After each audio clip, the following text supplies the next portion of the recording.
Hello guys, I am Max from Nairobi Insight Media, and this is the sad story of Sergeant Kipyegon Kenei, a Kenyan cop who was assassinated for being a witness in a 39 billion scam at Harambee Annex.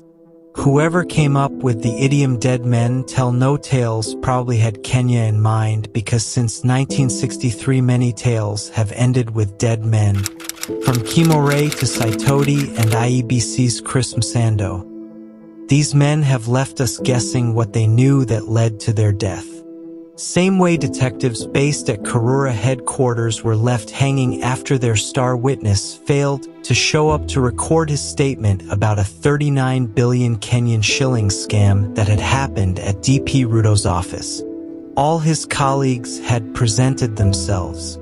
But Mr. Kipyegon, who was on duty on the day of the scam, was nowhere to be seen on February 19, 2020. His phone was off, which was unusual, but sleuths kept hoping he'd show up, not knowing that as they drafted questions to ask him. Kipyegon lay dead in his bedsitter at Amaradima after being shot with a single bullet to his head. Beside him lay a note claiming he had taken his life.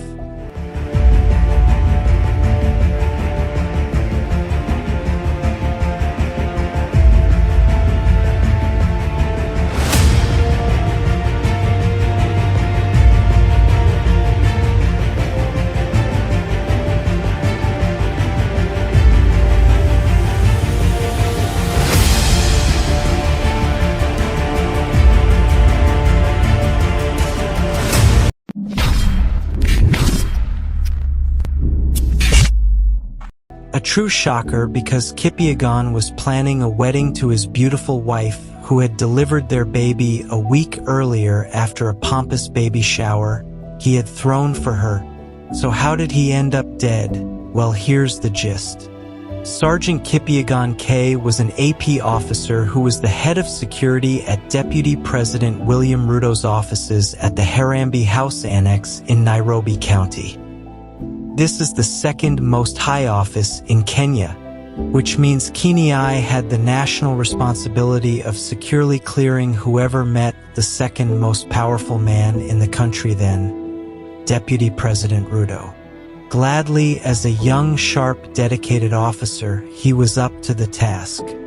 A dedication that had seen him rise the ranks through the years since his first deployment as a constable in 2010 in the dusty northern county of Wager, to a sergeant working at Deputy President S office in 2015. Away from work, Kipyegon was known to his friends as Kentaz, or Sanzel Santana as he called himself online. A jovial pal who barely missed wishing you happy birthday and enjoying a cold Tusker when out of work. Kipyegon was a good man who was a role model in his home village of Kemesis in Nakuru for helping locals who sought his aid. He was also the chairman of his age group, who advocated for self-growth amongst his peers, which he showed as he built his 3-bedroomed house in the village for his young family.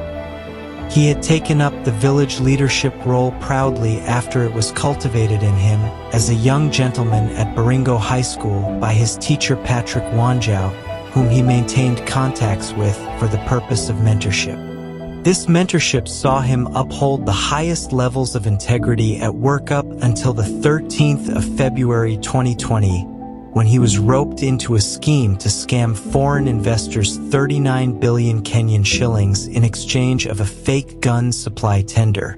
The mastermind of the scam was former sports CS Rashid Akisa, who had been fired for corruption and was now pretending to be the public assistant of the deputy president in order to convince the investors. Sadly, he had succeeded in duping them and received KSH-13M. But now for the final nail on the coffin. He needed to take them to the DP's office to meet a fake military general who could only be given access to the high office by Sergeant Kipyegon. Kipyegon welcomed the general, who had arrived early in wait for Rashid.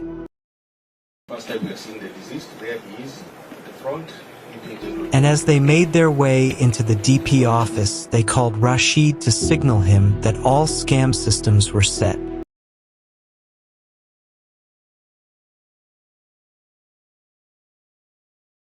Rashid then pulled up in a Range Rover with the two investors ready to eat.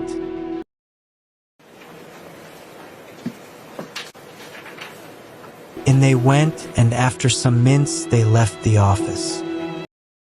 First time we have seen the deceased, there he is at the front, meeting General Juma. Not knowing that sleuths had been monitoring the movement of Rashid whereby minutes after they left Harambee Annex, Rashid was arrested for fraud and impersonation.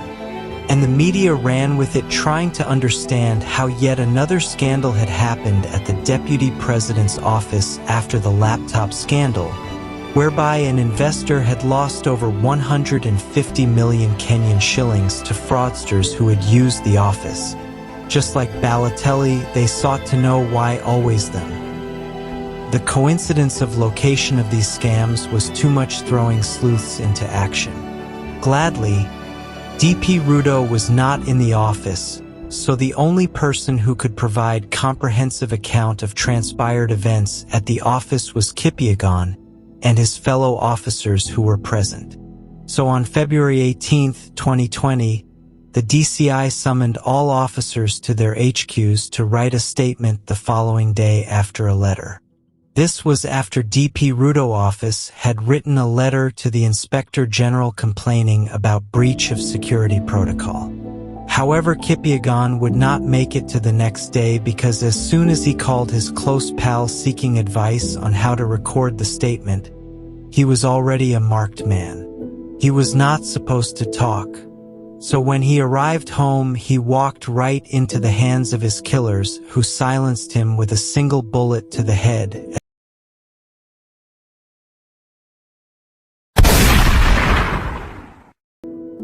He texted his babe. Later, they staged the scene to look like a suicide by writing a note and sent money to his father and wife, while deleting all his social media accounts under the name Sanzel Santana.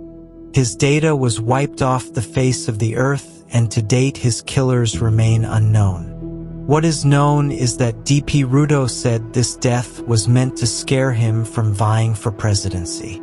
And while burying the sergeant promised that justice will be served. However, 4 years later, and with his boss being president, no justice has been served because this is Kenya. The big question is, was Kipyegon's killed because of DP Rudo's ambition? And if so, why hasn't he arrested the perpetrators right now since he is president? Meanwhile, please support our crime stories by liking this video, subscribing to our channel for more tales.